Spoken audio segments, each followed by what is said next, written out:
حضرت اویس کرنی رضی اللہ تعالیٰ عنہ، آپ کے حالات پر زیادہ مواد کتابوں میں ملتا ہی نہیں. میری بات پہ توجہ کریں آپ حضرات، ایک وقت میں ایک ہی کام ہو سکتا ہے. زیادہ مواد ان کے حالات پر، اس کی ایک بہت بڑی وجہ ہے. کچھ لوگ مجلسوں میں رہتے ہیں، محفلوں میں رہتے ہیں. ایک صاحب کہتا ہے میں بھی ان سے ملا ہوں، دوسرا کہتا ہے میں بھی ملا ہوں، تیسرا کہتا ہے میں بھی ملا ہوں، چوتھا کہتا ہے بھائی وہ ملتے جو رہتے ہیں، آتے جاتے جو ہیں. کچھ لوگ ایسے ہوتے ہیں جو ملنا پسند ہی نہیں کرتے. کہتے ایسی کسی نے کچھ بھی نہیں لگا نہ کو ساڈا دردی. وہ خدا رسول کی یاد میں الگ تھلگ، جب وہ کسی سے ملے ہی نہیں تو کسی کو ان کا واقعہ کیسے یاد ہوگا؟ جب ملاقاتیں نہیں ہوئی تو ان کی باتیں کیسے یاد ہوگی؟ بڑی مخصوص لوگوں سے. حضرت اویس کرنی رضی اللہ تعالیٰ عنہ کرن کے رہنے والے تھے، دور رہ کے. ہم لوگ نا دور یہاں سے آواز دیتے ہیں کہ یا رسول اللہ کوئی سبب لگ جائے تو ہم مدینہ شریف حاضر ہو جائیں. میرے صاحب رحمۃ اللہ علیہ فرمایا کرتے تھے جو دور رہ کے بھی نبی پاک کی صحیح بات مانے نا، مصطفیٰ کریم اسے وہی دیدار عطا کر دیتے. شرط یہ ہے کہ مانے صحیح کر کے، دور رہ کے. دلیل کیا ہے؟ حضرت اویس کرنی تو پاس رہے ہی نہیں، لیکن محبوب کے طریقے پر صحیح کر کے عمل کیا، نبی پاک علیہ السلام کی سنت پر صحیح کر کے عمل کیا، حضور کی باتوں کو صحیح کر کے مانا.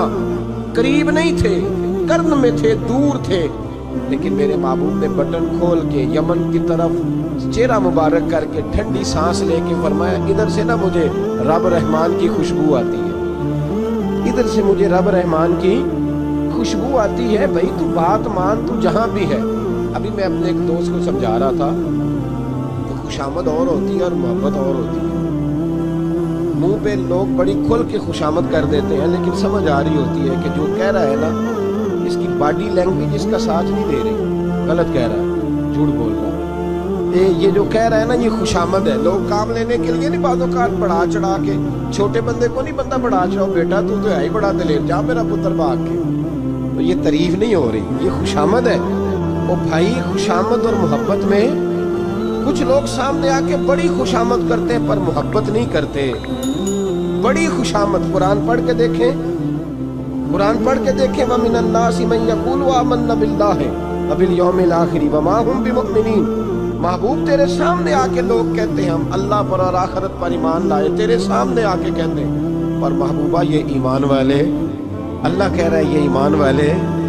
ایک نے سامنے آ کے اچھے تلفظ سے کلمہ پڑھا ہے، پر اللہ فرماتا ہے محبوب یہ ایمان والا. اور ایک دور یمن میں بیٹھے ہیں، ظاہراً ملنے بھی نہیں آئے، لیکن محبوب نے ٹھنڈی آہ لے کے فرمایا یار مجھے رب رحمان کی خوشبو آتی ہے، تو گھر. اس کی دلیل مسند امام احمد بن حنبل کی ایک مضبوط حدیث پڑھ دوں تاکہ بات یاد رہے. حضرت معاذ بن جبل رضی اللہ تعالیٰ عنہ فرماتے ہیں نبی پاک نے مجھے یمن کا گورنر بنایا. جب میں جا رہا تھا نا اللہ کے حبیب نے مجھے کئی نصیحتیں فرمائی. ان میں سے ایک بات حضور نے یہ فرمائی کہ یاد رکھنا جب بندہ اللہ سے ڈرتا ہے تو اللہ اس کی مدد فرماتا ہے. یہ حضور نے نصیحت فرمائی. فرماتے ہیں جب میں رخصت ہونے لگا نا، ادھر دیکھیں میری طرف، سارا پروٹوکول نا پیروں کا ہی رہ گیا، مریدوں بیچاروں کا بالکل ہی ختم ہو گیا. حالانکہ جو صاحب نسبت جو درویش، وہ میں کبھی کبھی سوچنے لگ جاتا ہوں. میں لاہور میں تھا پرسوں، تو مجھے ایک صاحب نے رکا دے دیا، کہنے لگے جی اس مرید کو سمجھائیں، اس نے لکھا ہوا ہے اپنے رکشے کے اوپر کہ یہ میرے پیر کی دعا ہے، پیر کی دعا سے رکشہ تو نہیں نہ ملتا. اور میں نے کہا چل یار اس کی محبت ہے، جو اس کا دل کرے لکھے، تو مہربانی کر لکھنے دے، کیا کیا جا سکتا ہے. سارا پروٹوکول. کوئی ضروری نہیں ہے کہ پیر کے آنے پہ بھی روڈ بلاک ہو تو پھر وزیر کے آنے پہ بھی بلاک ہو، تو فرق کیا رہ جائے. درویشوں کو ضرورت ہے. میں ابھی آپ کو اپنے زمانے کے درویش کی بات بتا رہا ہوں کہ عیدگاہ شریف کا نام بڑا ہے، قد کاٹ بھی بڑا ہے، لیکن میں چھوٹا آدمی، کوئی میرا تعارف نہیں، کپڑے بھی بڑے پرانے سے. میں صبح پہنچا تو صاحب نے کہا کہاں سے آئے ہو؟ گجرانوالہ سے آئے ہو. وہ خود کھانا لے کے آئے. وہ پتہ نہیں، کوئی ضروری تو نہیں ہے کہ کسی کے ساتھ فوٹو ہی آ جائے تو اسی سے پیار ہوتا ہے، تو ضروری تو نہیں صاحب. لیکن آپ یقین کریں کہ وہ کھانے میں بھی بڑی لذت تھی، لنگر شریف کا بھی بڑا ذائقہ تھا.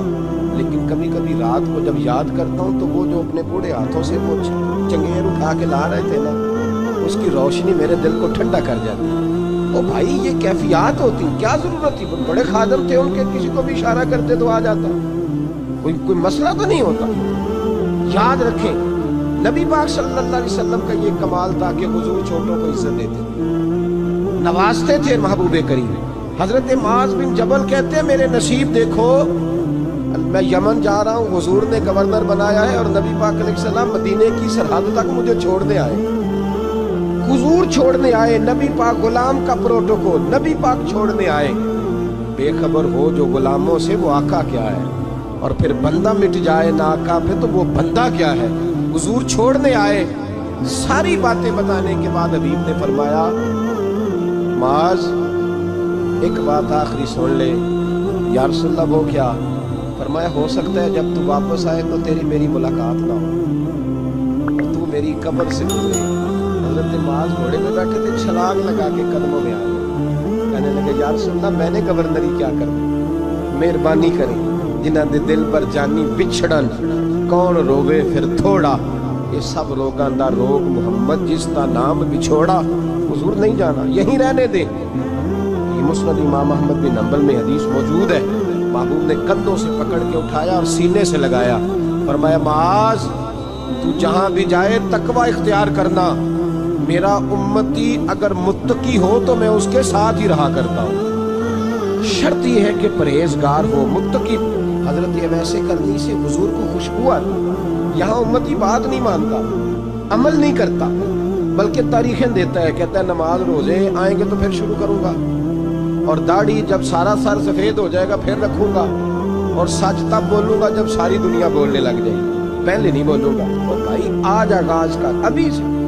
حضرت ویسے کرنی رضی اللہ تعالیٰ عنہ مسلمان ہوئے، بڑا دل چاہتا تھا حضور سے ملنے، آئے بھی 2 دفعہ، آپ نے باتیں سنی ہوئی۔ اماں بوڑھی تھی، ایک ادھر دیکھو میری طرف، اماں بوڑھی ہو اور ماں حکم دے دے کہ نبی پاک کے پاس نہیں جانا، ذرا سننا۔ حضرت ویسے کرنی، یہ داتا گنج بخش علی اجمیری نے لکھا ہے، یہ امام شورانی نے لکھا ہے، یہ تمام ان پہ سیرت نگاروں نے لکھا ہے۔ کہا بیٹے میں کمزور ہوں، مجھے چھوڑ کے نہ جانا، چھوڑ کے نہ جانا۔ ایک دن بڑی منت کی، رو پڑے، اماں نے کہا بیٹا جانا، لیکن اگر حضور گھر نہ ہوئے تو تلاش نہ کرنا، میں فالج زدہ عورت ہوں، اٹھ کے چل نہیں سکتی۔ او بھائی، حضرت اویس کہتے ہیں میں نے دروازے پہ دستک دی، یہ امام شورانی کے جملے، سیدہ عائشہ صدیقہ اندر سے بولی کون ہے دروازے پہ؟ کیا لفظ ہے، کیا انداز ہے۔ آج تو مرید بھی ٹیلی فون کرتا ہے، کہتا ہے پیر صاحب تیار ہو جائے، میں پہنچ رہا ہوں قریب، آ گیا ہوں، ذرا ریڈی ہو جائیں۔ حضرت اویس کرنی دروازے پہ کھڑے، کون ہے؟ بڑی عاجزی، بڑی درویشی، کہنے لگے اماں جی ایک فقیر ہوں، یمن کا رہنے والا ہوں، ایک فقیر ہوں، ایک درویش ہوں، یمن سے آیا ہوں، محبوب سے ملنا ہے۔ کہا وہ تو گھر میں حجرے میں تشریف فرما نہیں ہے، باہر دیکھ لو، مسجد میں یا کسی جگہ تلاش کر لو۔ حضرت اویس کرنی کی آنکھوں میں آنسو آئے، کہنے لگے وہ آئے تو بتا دینا۔ ایک کرن سے فقیر آیا تھا، امام شورانی کے جملے ہیں۔ حضرت عائشہ کہتی ہے مجھے بتانا نہیں پڑا، محبوب گھر آئے تو آتے ہی پوچھنے لگے عائشہ کوئی آیا تھا؟ علم غیب رسول کے منکر اس حقیقت کو بھول جاتے ہیں، غیب مانا کہ راز ہے لیکن راز اپنوں سے کب چھپاتے ہیں۔ نبی کریم صلی اللہ علیہ وسلم کوئی آیا تھا؟ حضرت عائشہ نے سوال کیا یا رسول اللہ آپ کو کیسے لگا؟ حضور فرمانے لگے کسی کی خوشبو آ رہی ہے، کسی کی، یہ امام شورانی کے لفظ ہے، کسی کی، اگرچہ غالب خوشبو خود محبوب کی ہے، کسی کی خوشبو آ رہی ہے۔ کہ حضور کرن کا رہنے والا کوئی فقیر آیا تھا، سلام چھوڑ کے چلا گیا۔ جناب عائشہ کہتے ہیں حضور کی آنکھوں میں آنسو آئے، میں نے کہا حضور وہ گیا کیوں؟ تو محبوب نے فرمایا اس کی ماں بوڑھی ہے، اس کی ماں۔ محبوب اگر اماں کے لیے کہتے ہیں چل کہ نا تابی بنے، وہ صحابی نہیں بن سکتے، تابی تو تبلیغ کرنے کیسے چلا جاتا ہے بیمار ماں کو چھوڑ؟ تو پیر صاحب کے ڈیرے پہ کیسے پہنچ گیا اماں کو چھوڑ؟ تجھے کس نے اجازت دی کہ ماں باپ بوڑھے تھے اور تو کہے جی میں وہاں جا رہا ہوں، میں نے چلے کرنے ہیں، وظیفے پڑھنے؟ بھائی جب حضرت ویسے کرنی، اعلیٰ حضرت امام اہل سنت رحمت اللہ علیہ، آپ نے لکھا ہے کہ وہ جو محبوب کا فرمان ہے نا بخاری مسلم میں، رضا اللہ فی رضا الوالد، فرمایا جس کی والد راضی اس کا اللہ راضی، اور جس کا باپ ناراض اس کا